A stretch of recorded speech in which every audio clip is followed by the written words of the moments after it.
Enriching Technologies for a die-hard hands-on presentation. Digital solutions can serve us too. Those who visit Museumpark Archeon experience the most ancient history in real life.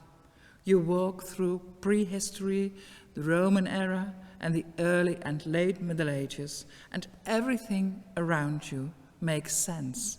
The buildings are neither cardboard nor virtual, they are made of stone and wood. You inhale the very same smell that the inhabitants got in their noses millennia ago. You really get to touch everything, very different from an ordinary museum. Nothing can beat that experience.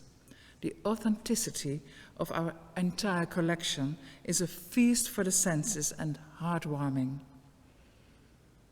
An important part of that experience is our collection of archaeo-interpreters, the people who populate our sites, demonstrate crafts and skills and can explain about everything.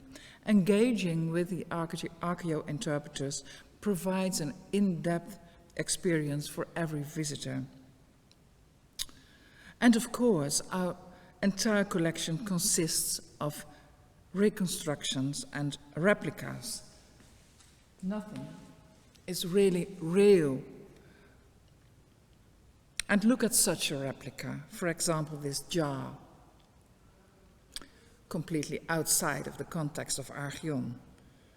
Then here it is nothing more than a somewhat strange and awkward-looking piece of pottery with no significant value. Sure, it was craftily and cleverly made by a specialist potter who looked closely at the original, but it remains an eccentric object that is meaningless in its own. It acquires its value only within the setting of a medieval house. In other words, the bubble into which visitors to Museumpark Archeon end up is something precious and something carefully composed. It is a bubble that works, and as soon as you take things off or add things to it, it can burst. So where do we actually start with when we start to include digital solutions in our presentation and museum experience? Our experience, we celebrate this year our 30th anniversary, has taught us how to play with the presentation of our collection. One example is our annual visit to the Wilhelmina Children's Hospital in Utrecht. Our archaeo-interpreters there do not have access to suitable context. There are no Roman buildings and furniture, and yet they effortlessly take the children into the experience of the Roman times. Our archaeo-interpreters are not actors. Like interpreters, they speak two languages, as it were. They know the world of today and do not hide that. Yes, sometimes for fun, they think your mobile phone is a mirror in which you are constantly looking at yourself. And they know the world of the past. They facilitate the very vividly experience of the past. They take you by the hand, and that, digital solutions can do that too. A good example is the Triclinium, a particularly beautiful room in our Roman inn. The room features murals all around, and the necessary furniture also points to the possibility of holding a traditional cena here. That is an elaborate ceremonial Roman meal, an official dinner for 9 people seated on 3 benches, served by staff, of course. Through our park guide and wall texts, museum visitors can learn about this space and find out how such a cena took place. It started with, after hand and foot washing, an egg and ended with an apple. The actual meal was followed by the bacchanal, a drinking party. So the god of wine, Bacchus, is certainly not missing in the murals. The Triclinium included also a special bedroom for guests who could not or would not return home immediately after the bacchanal. Well, realizing that this explanation might be a bit dry and that we cannot free up such a large number of archeo interpreters every day to portray the cena, not to mention the costs of all the dishes and the consequences of drinking the prescribed amounts of wine, we created a VR presentation of this room. As a visitor, you put on VR glasses and see the merry company in front of you, in the very room where you are at that moment. In this form, VR is certainly an enhancement to our presentation, one that also absolutely does not harm our live hands-on presentation. On the contrary, the people you see in the VR environment can be seen around the inn in flesh. There is no bubble burst, so to speak.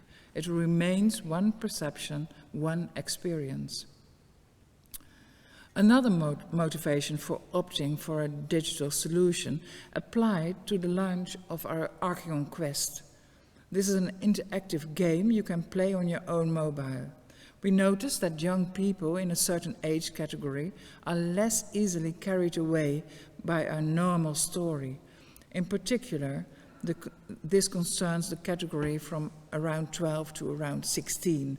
For them, the real versus fake, authentic versus replica, of normal doing versus posturing is an important aspect. Their safe mode lies in their phones, via QR codes that can be found here and there in the Roman section of our museum park. These youngsters can follow a kind of scavenger hunt within a story in which you yourself have a role as a player. You are a slave in the Roman times, but by playing very cleverly, you can earn your own freedom. It is an interactive game in which other players also have a role. Of course, Archeon's collection, and of course, Archeon's collection as well, the buildings, inventory, and archeo interpreters all participate in this. So here, a digital solution actually acts as a threshold breaker for this specific target group. We remain cautious about deploying such technology, especially as we are so aware of the power of our live presentation. However, these two examples certainly taste like more for us. For instance, we are considering the use of screens at our venues that still often relates somewhat unruly to practice. A screen is quite a detonating object there, even if we were to bring the things that can be seen on it completely in style with that what can be seen in real life. It remains a flat plate of material that is alien to, for instance, prehistory. In the indoor museum, a Roman museum, the situation is different. There too, there is a hands-on presentation, but interspersed with real Roman objects in showcases and a more museum-like presentation. So the use of touchscreens fitted in well there. This allowed us to engage the visitor more actively and offer him or her more connection to what is on display.